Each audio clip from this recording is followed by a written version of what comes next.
Revolutionary Ras Reports, a rant with reason, supporting the struggle for international justice every day.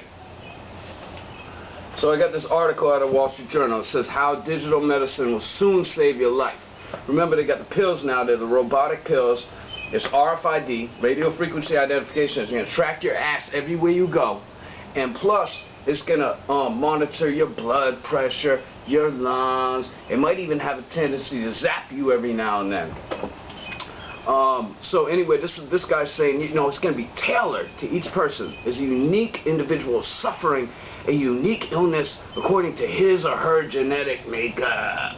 Well, they just disclosed the other day that genes really doesn't mean everything that they thought it meant.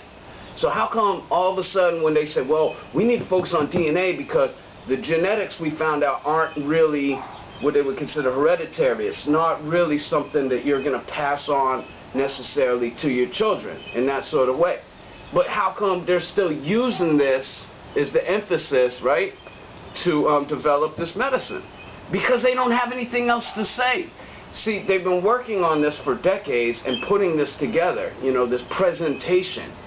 And, you know, they'd have to go with the script because it's all the pieces they got together. So, you know, this is the idea that, again, something man-made.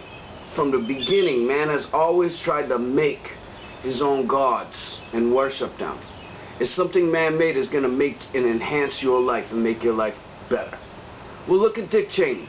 You know, he's got the artificial heart. He's worried about people hacking into. I mean, potentially he can get an artificial this in the future and an artificial that. He can get some poor person to deliver their, you know, kidney for $15,000, and he can have 3 kidneys in him if he wants.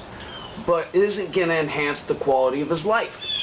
Or is he still going to be the coward that he always was? A measly little man that hides up in the Republican enclaves up in, you know, the Northwest somewhere, in North Dakota or wherever, and just frequents the same little clubs that everybody knows him, protected by his Secret Service. I mean, you know, these people are so cowardly. It's like embarrassing just to sit here and even just understand how 9/11 went down and how people haven't really risen up against the reality of the matter. You know, and it's really embarrassing to be a citizen of this country at this point. Second, digitalization will democratize medicine. You will own or control the data about your own condition. Now, wait a minute. This is a doctor. Now, he wrote you will own or control.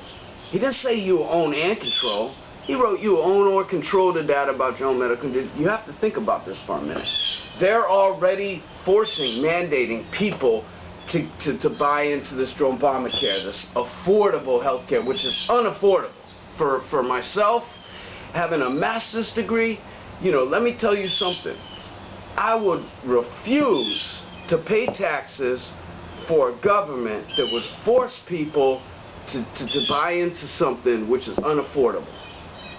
And I would also refuse to serve the beast in all of its ways and all of its forms. So, when you have a situation like this, you say to yourself, in the very near future, your avatar doctor may be able to warn yourselves in advance that you're going to have a heart attack or sense of certain senses and tell you to feel stress. Regardless, digital medicine is coming over the next few days with the force of hurricane weather. Doctors, we patients are ready or not. Ready or not, here I come. So what they want to do is say, hey, everybody accepted the mandate health insurance. It's not health care, it's health insurance. And therefore, they're ready to accept this too. This is the chip. This is the chip. It's supposed to help you. The nanotechnology, they got sensors, nanobots that they're putting into the bloodstream. You got to think about Bob here. You got to remember, Bob is the most famous the most popular, the most renowned artist of all time. Go ahead and disagree. I'm open to discussion. He is not just popular here, he's popular all over the world, unlike people like Beethoven. You know, they don't listen to Beethoven in South America, Africa, places like this, or Asia. So, you know, when you have somebody like that that's willing to lose his life, because he could have had a simple surgery done to save his life, but yet he was willing to lose his life for the Rasta people and the Rasta cause, because he was a true Rasta man and a true Rasta warrior through this creation.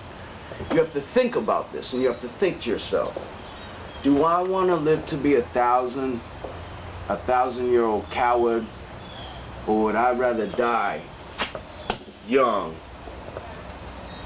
with dignity?